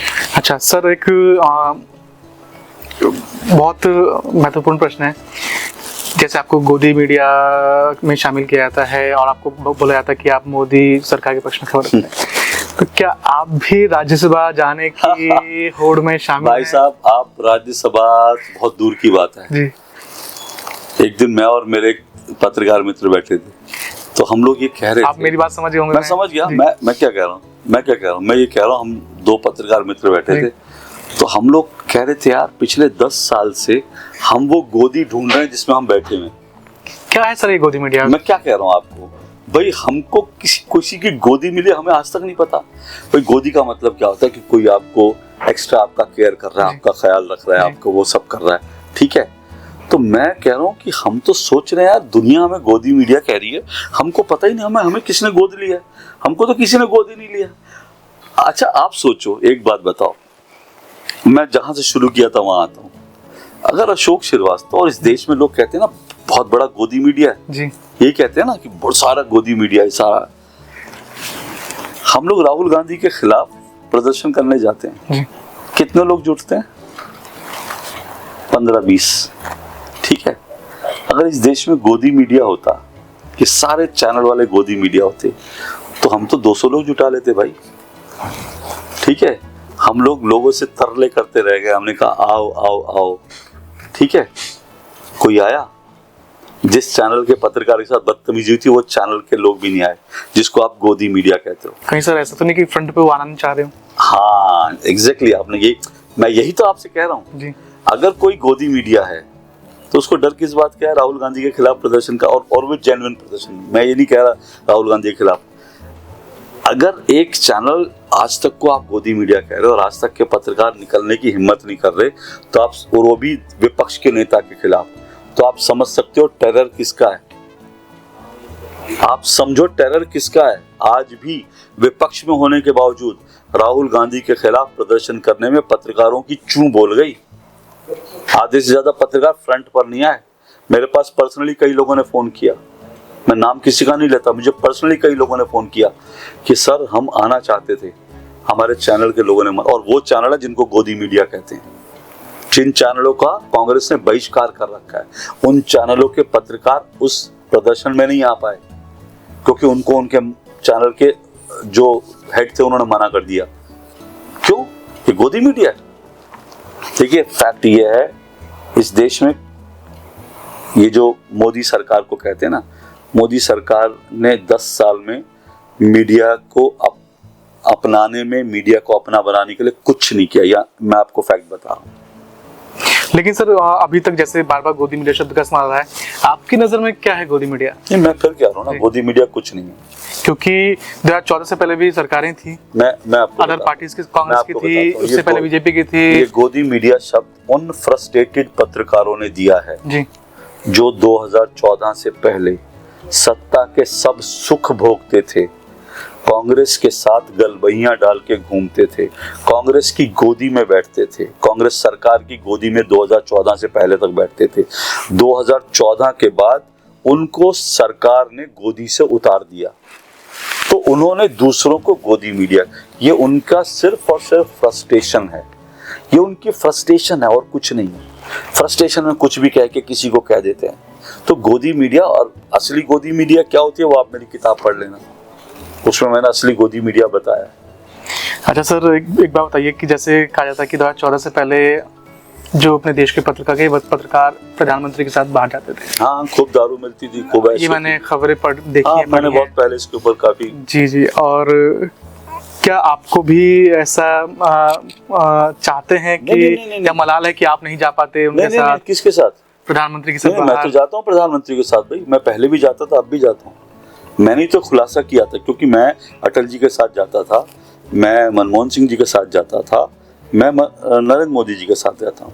मैंने तीनों प्रधानमंत्रियों के साथ विदेश दौरे किए और मैंने देखा है कि पहले विदेश जाने पर कितनी आवभगत होती थी। भारत की तरफ से प्रधानमंत्री कार्यालय, विदेश मंत्रालय आपको फ्री की दारू पिलाता था, आपका फ्री का खाना, जो मर्जी खाओ, दारू पियो, आपके लिए लैविश, वहाँ के न्यूयॉर्क के सबसे महंगे होटल में आपके लिए पार्टियां होती थी। वो सब मोदी जी ने बंद कर दी। अब आपको कोई दारू नहीं मिलती है, अब आपको विदेश दौरे पे कोई दारू नहीं मिलती है, कोई मटन। हाँ, क्यों नहीं, मैं जाता था। जब मनमोहन सिंह के साथ गया, जब अटल जी के साथ गया तो उन पार्टियों में मैं भी गया हूँ। मैंने भी देखी है, बहुत दारू मिलते हैं, मुझको भी दारू की बहुत बोतलें गिफ्ट हुई है। आप नहीं पीते? नहीं, मैं पीता हूँ। मैंने ऐसे नहीं, मैंने नहीं कभी था, मैं पीता हूँ। लेकिन मैं कह रहा हूँ कि इस समय मिलती थी, सरकार के पैसे से मिलती थी। और ऐसा नहीं है कि आपको स्पेशल उसके लिए एफर्ट करना पड़ता था।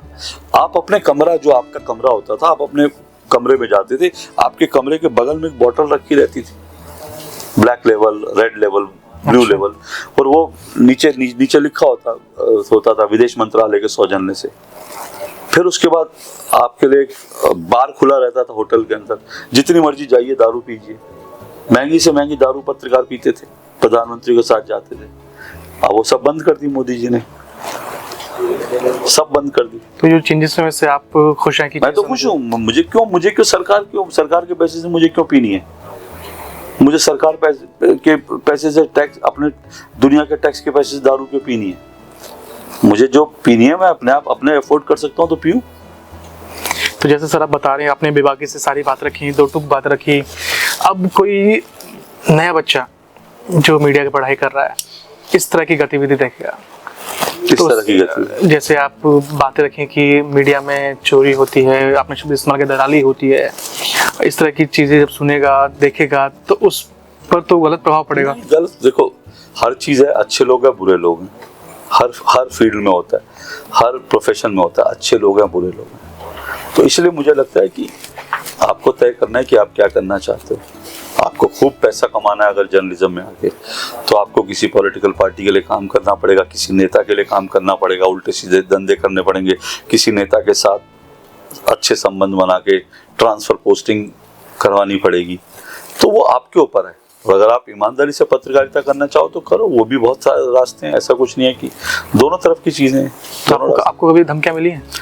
धमकियां तो मुझे रोज मिलती हैं भाई, रोज मिलती हैं। धमकियां तो रोज मिलती है। अभी शायद आपसे इंटरव्यू करके अपना सोशल मीडिया खोलूंगा तो 2-4 धमकियां होंगी। नहीं, किसी ऐसे पॉलिटिशियन की या किसी ऐसे पॉलिटिशियन ऐसे कोई धमकी नहीं देता। पॉलिटिशियन ऐसे, हाँ पॉलिटिशियन भी धमकी देते हैं, ऐसा नहीं मैं गलत कह गया। मुझे कई पॉलिटिशियन ने धमकी दी कि तुम क्या रिएक्शन आपका? नहीं, क्या रिएक्शन? मुझे धमकी ये दी कि तेरे को नौकरी से निकलवा देंगे हम। ये जो आप मेरा कमरा देख रहे हैं ना, 4 जून को नतीजे आए, तो 4 जून को मैंने तैयारी कर रखी थी कि भाई, क्योंकि मुझे कांग्रेस की एक प्रवक्ता ने सोशल मीडिया पर ओपनली धमकी दी थी कि जिस दिन हम सत्ता में आएंगे इसको निकाल देंगे। तो मुझे पता था निकाल देंगे, तो मैंने 4 जून को तैयारी कर रखी थी। अपने लड़के को कहा था, मेरा जो ऑफिस बॉय है, मैंने कहा था कि भाई अगर कांग्रेस की सरकार आ जाए तो ये सब समेट लेना, मैं टेम्पो बुक कराऊंगा और झोला उठा के चल देंगे। तो देखिए, क्योंकि मुझे मालूम है ना, मेरे को उन्होंने बैन कर रखा है, प्रतिबंधित कर रखा है, मेरे से खार खाते हैं, मुझसे गुस्सा होते हैं, मुझे धमकियां देते हैं। ठीक है, वो देते हैं उनके, पर ये धमकी जो है एक कांग्रेस की प्रवक्ता ने ओपनली लिखी थी। मुझे किसी एक और प्रवक्ता ने, महिला प्रवक्ता है कांग्रेस की, उसने मुझे SMS किया था चुनाव से 1 साल पहले कि अशोक जी चीजें बदल रही हैं। उन्होंने कहा कि अशोक जी माहौल बदल रहा है तो आप भी थोड़ा बदल जाइए। अच्छा। तो मैंने कहा भाई इतने साल से जो पत्रकारिता कर रहा हूँ वही करूंगा मैं, आखिरी वक्त का खाक मुसलमान होंगे। तो ये सब चीजें, ये पार्ट है। तो 2014 से पहले जब कांग्रेस 2014 से पहले मुझे यहाँ से कम 3 या 4 बार निकालने की कोशिश हुई थी, ठीक है, और पर उस समय मैंने कुछ किया नहीं था। अब तो कांग्रेस वाले नाराज होते हैं कि मैं, क्योंकि उस समय मैं कोई पॉलिटिकल डिबेट शो नहीं करता था, इसलिए कोई ऐसा कुछ नहीं था कि मैं पॉलिटिकल डिबेट शो करता हूँ जिससे किसी पार्टी को परेशानी। पॉलिटिकल डिबेट शो डीडी पे होते भी नहीं थे तब, वो तो मैंने ही शुरू किए 2016 में। तो पर उस समय, उससे पहले मेरे बैकग्राउंड को लेकर मेरे बैकग्राउंड को लेकर सवाल उठे कि यार ये आदमी ऐसा है, ये आदमी ऐसा है, इसको तो 3 बार मुझे निकालने की कोशिश हुई। लेकिन निकालते किस आधार पे? मैंने कुछ गलती नहीं की थी, मेरा कोई ऐसा नहीं था, तो इसलिए निकाल नहीं पाया। लेकिन 3 बार मेरे को कम से कम 2 या 3 मंत्री थे जिन्होंने मुझे निकालने की कोशिश की थी 2014 से पहले। अच्छा, तो सर 2014 से पहले की मीडिया और अब की मीडिया में क्या डिफरेंस दिखता है आपको? 2014 नहीं, मैं कहूँगा 2012 कट ऑफ डेट लेनी चाहिए। 2012 से पहले की मीडिया, 2012 से पहले की मीडिया एक तरफा थी, ठीक है। 2012 में अन्ना आंदोलन चला, उसके बाद अर्नब गोस्वामी क्या उभार हुआ। 2012 से पहले मीडिया पूरी एक तरफा थी। कुछ मीडिया के मठाधीश थे, वो जो कहते थे वो सच होता था। 2012 के बाद जो है मीडिया में एक ऑल्टरनेट मीडिया उभरा, सोशल मीडिया आया, और उसने जो है जो मठाधीश पत्रकार थे उनको एक्सपोज करना शुरू किया सोशल मीडिया में। और दूसरा, अर्नब गोस्वामी, सुधीर चौधरी के रूप में कुछ ऐसे लोग खड़े हो गए जिन्होंने कांग्रेस को और कांग्रेस के इकोसिस्टम, वामपंथी जिनका मीडिया में वर्चस्व था, उनको चैलेंज करना शुरू किया। तो मैं ये मानता हूँ 2012 के बाद मीडिया का डेमोक्रेटाइजेशन हुआ है। लोग कहते हैं मीडिया 2 धड़ों में बट गया, मैं कहता हूँ कोई दिक्कत नहीं, मीडिया का डेमोक्रेटाइजेशन है। क्योंकि पहले क्या होता था, पहले रवीश कुमार जो कहेगा, राजदीप सरदेसाई जो कहेगा, बरखा दत्त, वही मीडिया सब कुछ था। और आपके पास एक तरफा विचार थे। और ये लोग किस तरफ के आपको मालूम है, ये लोग कांग्रेस इकोसिस्टम के लोग हैं, कांग्रेस लेफ्ट के। तो यही लोग आपके सामने थे। आपके पास ऑल्टरनेट क्या था? आज आपके पास रवीश कुमार भी है, राजदीप भी है, और आज आपके पास अर्नब गोस्वामी, सुधीर चौधरी भी है। आज आपको लगता है कि आपको ये, तो आपके पास चॉइस है। तो डेमोक्रेटाइजेशन है मीडिया का। सर अभी अब तक हम मीडिया की बात कर रहे थे, एक प्रश्न, राजनीति को लोग गलत नजरे से क्यों देखते हैं? नहीं, राजनीति को गलत नजरिए से कहा जाता है कि गंदी राजनीति होती है, लोगों को इसमें नहीं जाना चाहिए। क्योंकि राजनीति में बहुत गंदगी हो गई, बहुत गंदे लोग आ गए। जो लोग राजनीति में आए, क्या पहले ऐसे नहीं थे? पहले कम थे, धीरे धीरे इनकी संख्या बढ़ गई। पहले इन द सेंस 60-70 के दशक तक राजनेता ईमानदार भी होते थे। अब भी राजनेता ईमानदार, उसके बाद भी ईमानदार हुए। आडवाणी जी जैसा ईमानदार नेता हुआ इस देश में, तो इसी दौर में 90 के दशक में हुआ आडवाणी जी जैसा। ऐसे कई और नेता रहे, गोविंदाचार्य जैसे नेता थे। कांग्रेस में भी कुछ नेता रहे जो बहुत ईमानदारी से जिन्होंने काम किया। तो ऐसा नहीं है। राजेश पायलट साहब बहुत बड़े ईमानदार नेता, ऐसे कई नेता थे बड़े ईमानदार है। लेकिन अब वो धीरे धीरे उनकी संख्या कम होती गई। क्या कारण है सर इसके पीछे? कारण देखिए, पैसे की हवस हो सकती है, और दूसरी बात ये हो सकती है कि अब क्या बताऊं इसके कारण क्या। क्योंकि कई बार कहा जाता है कि जैसे लोग कहते हैं कि नेतागण चुनाव से पहले वोट मांगने आते हैं, लेकिन चुनाव के बाद भूल जाते हैं। नहीं, देखो, करप्शन का एक बड़ा कारण तो हमारे यहाँ हमारा हमारे जो चुनावी राजनीति है, जो चुनावी सिस्टम है, वो भी है। क्योंकि बिना पैसे के आप चुनाव जीत नहीं सकते। ठीक है, ये इस देश के चुनाव की असलियत है। तो इसलिए कैसे सर? आपके पास पैसे नहीं होगा तो आप कैसे चुनाव लड़ोगे, कैसे जीतोगे? आपको पता चला कि आप लोकसभा के चुनाव लड़ना चाहते हो, आपको 15 लाख वोटर्स तक पहुंचना है। 15 दिन के अंदर आपको जो है मतलब 200 किलोमीटर के रेडियस में घूमना है। आप कैसे घूमोगे? आपके पास पेट्रोल होना चाहिए, पैसा होना चाहिए लोगों तक। और एक तरफ लोगों तक पहुंचने के लिए आपको बात चाहिए प्रचार माध्यमों तक, दूसरी तरफ आपको जो है वोट खरीदने के लिए, क्योंकि वोट तो खरीदे जाते हैं बहुत सारी जगह। आज भी हिंदुस्तान में बहुत सारा वोटर है जो उम्मीद करता है मैं वोट तब दूंगा जब मुझे कुछ पर्सनली मिल जाएगा। सब पार्टियां करती होंगी, सब नेता पार्टियां, सब हर नेता अपना हिसाब से करता है, हर नेता करता है। सिस्टम ऐसा हो गया, इस सिस्टम को ठीक करने की सभी स्तर पर होता है, लोकसभा स्तर, चुनाव, जो लोकसभा पंचायत, वही जितने नीचे जाओगे उतना ज्यादा करप्शन होगा। पंचायत लेवल पर भयंकर करप्शन होता है। अच्छा, पंचायत लेवल पर भयंकर, हर लेवल पर होता है, इसमें कोई लेवल वाली बात नहीं। तो चुनाव जीतने की बात कह सकते हैं कि वसूली करते हैं। हाँ, उनको लगता है इतना पैसा, अब जाहिर सी बात है कोई आदमी आएगा चुनाव पे 5 करोड़ रुपए लगा देगा, तो उसको लगेगा कि अब मैं 10 करोड़ कमा लूं ताकि इस चुनाव का 5 करोड़ निकल जाए और अगले चुनाव की भी 5 करोड़ जमा कर लूं। क्या वो वसूल कर लेता है? हाँ, तो सब यही सब करते हैं, और क्या, ये सब चीजें होती हैं। तो इसलिए जैसे कि लोग राजनीति, आपने कहा कि राजनीति में इस तरह की चीजें गतिविधि होती है और लोग का जो नजरिया है वो कहीं ना कहीं बदलता है राजनीति के प्रति। तो क्या राजनीति को आप एक करियर के तौर पर देखते हैं क्या? कई लोगों के लिए करियर है, अच्छा करियर है, उसमें कोई दो राय नहीं। और बहुत सारे, फिर कह रहा हूँ, ईमानदार राजनेता भी, क्योंकि राजनीति कहा जाता है कि स्पष्टता नहीं होती उसमें। क्या नहीं होती? स्पष्टता नहीं, स्पष्टता देखिए, आप बहुत सारे अच्छे लोग राजनीति में आए हैं। आप मान लीजिए कंगना रनौत राजनीति में आई है, वो पैसा कमाने नहीं आई, वो फिल्म इंडस्ट्री में रह के उससे ज्यादा पैसा कमा सकती थी, उसने पहले बहुत पैसा कमा। तो कंगना रनौत भी राजनीति में पैसा कमाने नहीं आई। तो बहुत सारे लोग हैं जो पैसा कमाने नहीं आए, कुछ करने आए। तो ऐसे अच्छे लोग आएंगे तो राजनीति भी अच्छी होगी।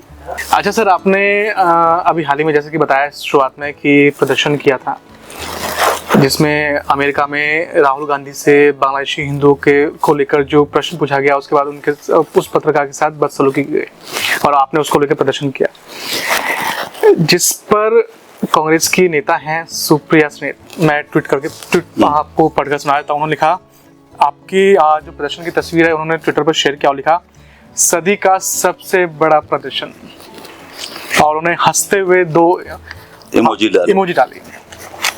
सुप्रिया सुले जी का मैं धन्यवाद करता हूँ जी, क्योंकि वास्तव में उन्होंने हमारे प्रदर्शन को सदी का सबसे बड़ा प्रदर्शन बना दिया। उसमें सुप्रिया सुले जी का, कांग्रेस इकोसिस्टम के लोगों का बहुत बड़ा हाथ है। उन्होंने, हम छोटी सी एक ग्रुप था और हमें उन्होंने इतना विश्वव्यापी जो है हमारा प्रदर्शन बना दिया, इसके लिए मैं उनका शुक्रिया अदा करता हूँ। लेकिन एक बात मैं कहता हूँ, देखिए, जब सुप्रिया श्रीनाथ जी का मैंने ट्वीट देखा तो मेरे मन में छूटते ही पहला ख्याल क्या आया, मेरे मन में छूटते ही पहला ख्याल ये आया कि भाई हम लोग कोई राजनीतिक पार्टी के लोग तो नहीं है कि हम भाड़े के लोग जुटाएं। हमें मालूम है राहुल गांधी की या फिर नरेंद्र मोदी की जब सभाएं होती हैं तो कितने कितने लोग भाड़े से जुटाए जाते हैं, कैसे पैसे देकर बसों में भर भर के लोगों को लाए जाते हैं, ये हम पूरा देश को पता है। ऐसे ऐसे लोग आते हैं जो सभा अटेंड करने के बाद कहते हैं हमें तो पता ही नहीं कि कौन आदमी था ये सामने को। ऐसे ऐसे लोग, ऐसे ऐसे वीडियो। तो मेरे में छूटते ही ख्याल आया और मेरे मन से एक कविता निकल गई, एक शेर निकल गया जो सुप्रिया श्रीनाथ जी को मैं कहना चाहूंगा। भाड़े की भीड़ नहीं जुटा पाता हूँ, ठीक है, भाड़े की भीड़ नहीं जुटा पाता हूँ, तानाशाह से अकेले ही टकराता हूँ। तो जो तानाशाही है, जो तानाशाही करेगा उससे अकेले टकराने का मादा मैं रखता हूँ। बहुत छोटा आदमी हूँ मैं, लेकिन कोई तानाशाही करेगा तो उससे अकेले टकराने का मादा रखता हूँ। मुझे कोई भीड़ नहीं चाहिए, भीड़ नहीं थी, लेकिन उसके बावजूद कांग्रेस का पूरा इकोसिस्टम हिल गया। पूरा कांग्रेस का इकोसिस्टम उस दिन अशोक श्रीवास्तव को और हमारे प्रदर्शन को टारगेट कर रहा था। और उसका असर ये हुआ कि जब उसके बाद मैंने लिखा कि ये प्रदर्शन था, तो मैंने जो ट्वीट लिखा उसको 5-5.5 लाख लोग, इस पर रिट्वीट किया था आपने? मैंने इस पे जवाब दिया। मैंने लिखा कि मुझे कोई भीड़ नहीं चाहिए और हमारा पर्पस क्या था, मैंने उसको करके लिखा। मैंने कहा मैं अकेला होता तब भी मैं करता। उसको 5 लाख से ज्यादा मेरे ट्वीट को लोग देख चुके हैं, 5 लाख से ज्यादा अकेले मेरे ट्वीट को। बाकी लोगों ने जो ट्वीट किया अगर उन सबको मिलाएंगे तो मुझे लगता है कि हमारा वो जो प्रदर्शन था कम से कम 5 करोड़ लोगों तक पहुंच गया है। सोशल मीडिया के माध्यम से 5 करोड़ लोगों तक हमारा विरोध दर्ज हुआ है। तो विश्व का, दुनिया का सबसे बड़ा प्रदर्शन तो यही है, जो एक छोटा सा प्रदर्शन और 5 करोड़ लोगों तक हम पहुंच जाए। तो उसके लिए सुप्रिया श्रीनाथ जी का बहुत बहुत आभारी हूँ। लेकिन आपने तानाशाही की बात की, तानाशाही तो कांग्रेस आरोप लगाती है कि मोदी गवर्नमेंट। वो ठीक, तो मैं क्या कह रहा हूँ, वो आप, यही तो मैं कह रहा हूँ। आपकी तानाशाही है कि आपने विदेश की धरती पर एक पत्रकार का सवाल नहीं होने दिया, उसको 3। तो ये तानाशाही नहीं है, आपके सवालों से ऊपर है। आप तो दुनिया को कहते हो सवाल पूछो सवाल पूछो, आपसे एक सवाल पूछा, आपने पत्रकार पे हमला कर दिया, तो ये तानाशाही नहीं है। तो इसलिए मेरे नजर में वो तानाशाही है। अगर विपक्ष में रहकर भी कोई तानाशाही देखनी है तो आप इस वक्त देख सकते हैं, वो विपक्ष में रहकर भी तानाशाही कर रहे हैं। हमारे जैसे पत्रकारों को प्रतिबंधित कर सकते हैं, रोहित शर्मा पे हमला करवा सकते हैं, बाकी लोगों पे हमला करवा सकते हैं। अमन चोपड़ा पर हमला हो चुका है, उसके घर पे पुलिस पहुंची थी। अमीश देवगन पर हो चुका है। विपक्ष में रहकर अगर आप इतनी हिम्मत कर सकते हैं तो आपसे बड़ा तानाशाह कोई नहीं। लेकिन सर, जिन पत्रकारों के आपने नाम लिए उनको तो सत्ता पक्ष की तरफ से खबर दिखाने के लिए आया जाता है। नहीं, ये फिर मैं कह रहा हूँ, सत्ता पक्ष की तरफ से किसने कहा? ये आप किस आधार पे कह रहे हैं? ये मैं नहीं कह रहा, ये खबर जो वो कह रहे हैं ना, तो वो कह रहे हैं। हाँ, ये विपक्ष कहता है। अगर वो कह रहे हैं, मान लीजिए कि उनको सत्ता पक्ष की तरफ से, तो इसका मतलब आप उनको हमला करके पुलिस भेज के पकड़वा दोगे? ये तानाशाही नहीं। मतलब आपको मेरे सवाल पसंद नहीं आएंगे, मेरी खबर नहीं पसंद आएगी तो मेरे घर पुलिस भेज दोगे रात के अंधेरे में? राजस्थान की पुलिस, आंध्र प्रदेश की पुलिस, केरल की पुलिस मेरे घर में भेज दोगे? तो ये तानाशाही नहीं तो क्या है? नरेंद्र मोदी को आप दिन भर गालियां देते हो, दिन भर विदेश में जाके, भारत में रह के नरेंद्र मोदी को 110 गालियां दे चुका हूँ। मर जा मोदी कहते हो, मोदी तेरी कब्र खुदेगी, क्या क्या नहीं कह लिया, टुकड़े टुकड़े बोटी बोटी काट देंगे मोदी के। ऐसे सब लोग खुले घूम रहे हैं और तानाशाह मोदी है। और अगर आपसे एक सवाल पूछना है तो पत्रकार को 3 घंटे जो है डिटेन कर रखा, ये तानाशाही नहीं है। सवाल सिर्फ मोदी से पूछे जा सकते हैं। आप सवालों से ऊपर हो, क्या आप राज परिवार के हो?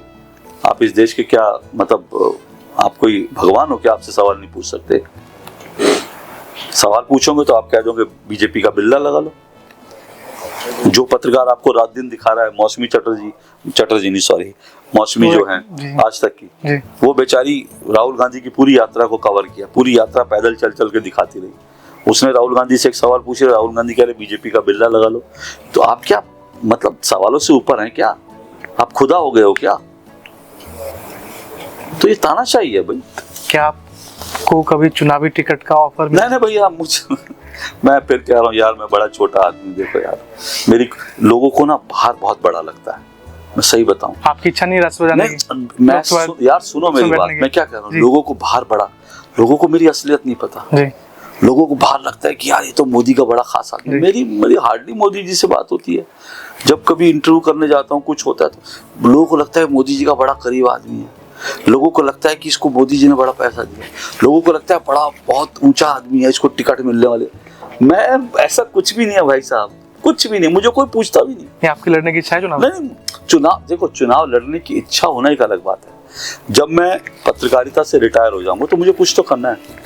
हालांकि मैं चाहूंगा कि मैं चुनाव में जाएंगे। नहीं, मैं एक बात कह रहा हूँ, मैं कह रहा हूँ कि फर्ज करो कि मुझे जर्नलिज्म में अगले 2, 4, 5 साल बाद जर्नलिज्म मुझे छोड़ना पड़े, तो उसके बाद मैं खाली बैठने वाला आदमी नहीं हूँ, ये बात तय है। मैं जब तक जिंदा रहूंगा तब तक मैं कुछ ना कुछ करूंगा। मैं खाली नहीं बैठ सकता, कभी नहीं बैठ सकता। मैं संडे को खाली नहीं बैठता। आप मेरा ट्रैक रिकॉर्ड देखोगे, मैंने दूरदर्शन के अंदर इतने मेरी छुट्टियां नहीं होती। मैं 15 अगस्त कोई भी छुट्टी नहीं लेता हूँ, क्योंकि मैं खाली नहीं बैठ सकता, मुझे कुछ करना है। अब वो करना क्या होगा वो एक अलग बात है। वो करने में अगर चुनाव लड़ने का होगा या वो कुछ और करना होगा, किसी यूनिवर्सिटी के साथ जुड़ना होगा, कुछ भी हो सकता है। वो डिपेंड करता है कि मेरा मन किधर जाता है। अच्छा, सपोज कीजिए यदि आपका चुनाव लड़ने का मन करता है तो किस पार्टी से चुनाव लड़ना चाहेंगे आप?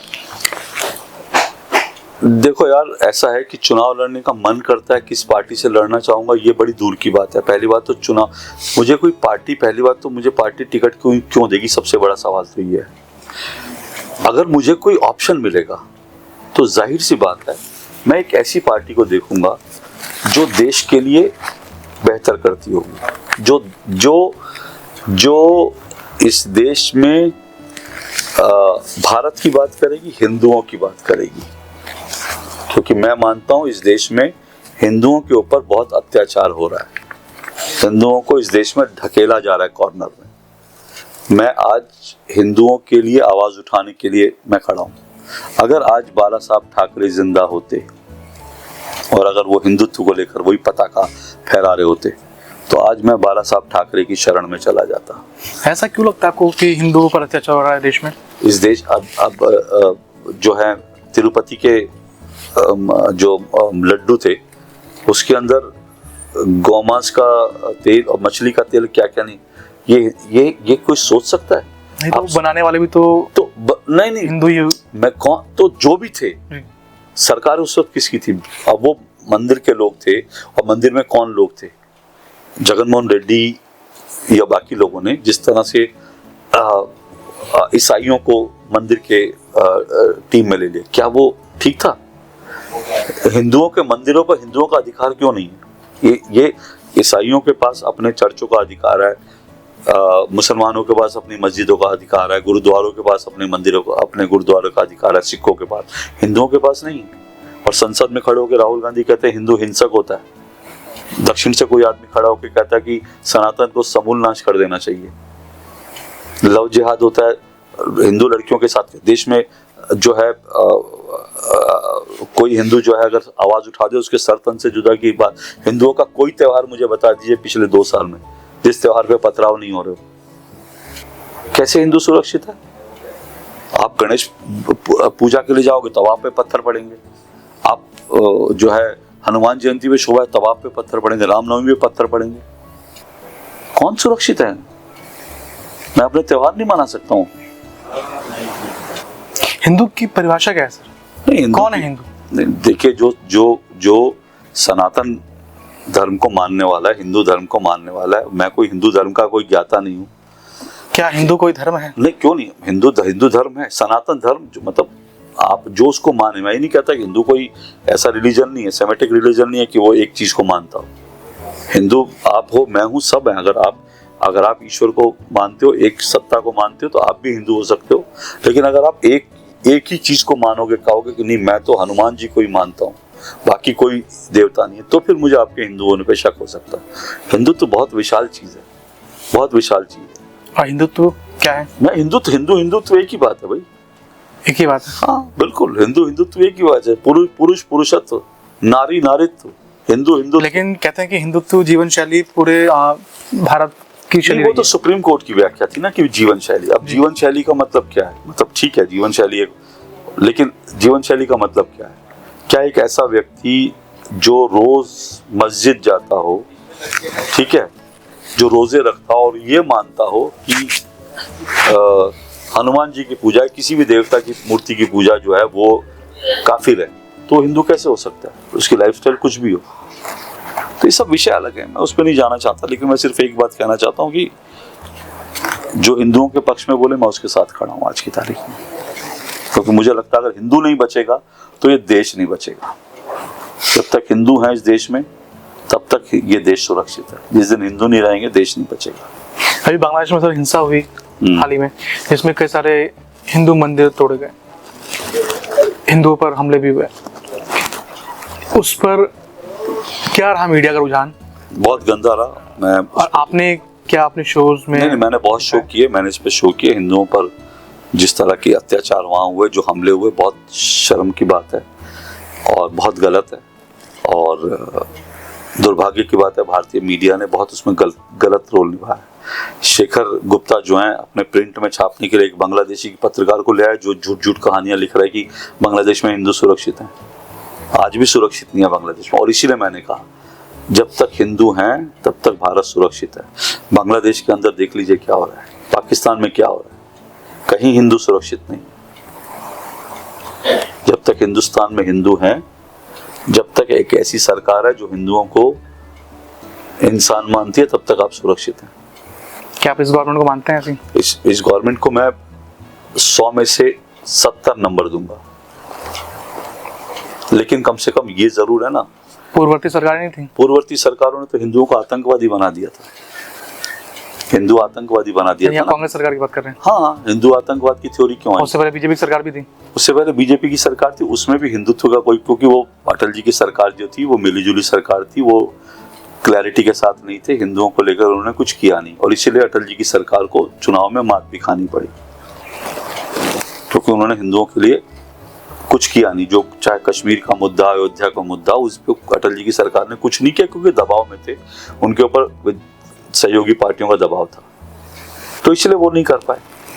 ठीक है, लेकिन वो हिंदुओं के अगेंस्ट नहीं थे। हिंदुओं के अगेंस्ट लाल बहादुर शास्त्री भी नहीं थे, हिंदुओं के अगेंस्ट मुझे लगता है नरसिंह राव भी नहीं थे। लेकिन बाद में पता नहीं क्या हो गया कि मतलब आप हिंदुओं को आतंकवादी ठहराने पे तुले हो। हिंदू आतंकवाद की थ्योरी यही कांग्रेस पार्टी तो लाई, शरद पवार, कांग्रेस पार्टी। ये सब चीजें हैं जो खतरनाक। अब थर्ड सेगमेंट, ये बिल्कुल शॉर्ट सेगमेंट है, बहुत छोटा सेगमेंट है, जिसमें ये रैपिड फायर सेगमेंट है। इसमें कुछ नेताओं के मैं नाम लूंगा, उनके बारे में बताना है कि वन लाइनर की क्या व्यक्तित्व है इनका।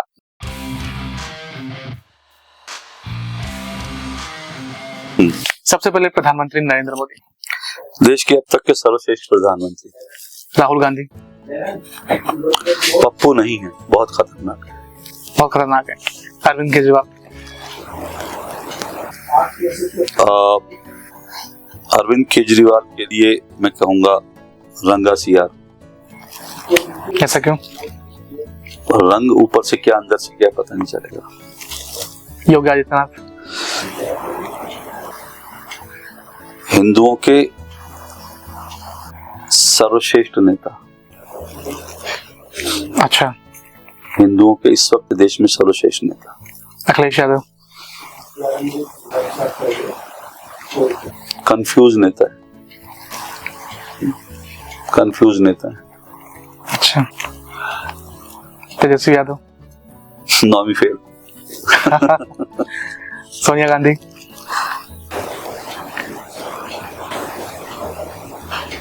पुत्र मोह में बंधी नेता, और लास्ट उद्धव ठाकरे।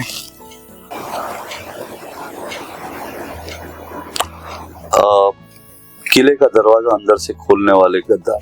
क्योंकि आपने बाल ठाकरे की बात की तो उनका नाम का जिक्र इसलिए मैं कह रहा हूँ किले का दरवाजा अंदर से खोलने वाले गद्दार। अच्छा, और आपके नजर में कोई ऐसा नेता जिन्हें आप परिभाषित कर सकें?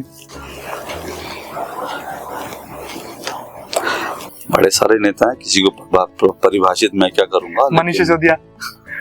मनीष सिसोदिया मुझे लगता है अरविंद केजरीवाल से ज्यादा बेहतर नेता बन सकता है, अगर अरविंद केजरीवाल उसको बढ़ने देगा तो। क्योंकि मैं जानता हूँ, यानी आप कह रहे हैं कि अरविंद केजरीवाल बढ़ने नहीं दे रहे मनीष सिसोदिया जैसे? बिल्कुल, वो छाया में रह रहा है बेचारा। लेकिन अभी तो हाल ही में उन्होंने इस्तीफा दिया है। वो ठीक है, वो सब वो अलग बात है, वो भी नहीं जाना चाहते। लेकिन मनीष सिसोदिया मुझे लगता है अरविंद केजरीवाल से ज्यादा सुलझावा नेता है।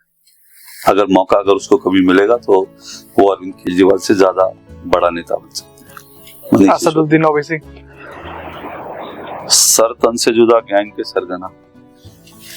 भगवंत मान, कॉमेडियन, राघव चड्ढा। परिणीति का आशिक। अच्छा सर, आपका बहुत बहुत धन्यवाद, आप हमारे इस पहले प्रोग्राम में हमारे साथ जुड़े।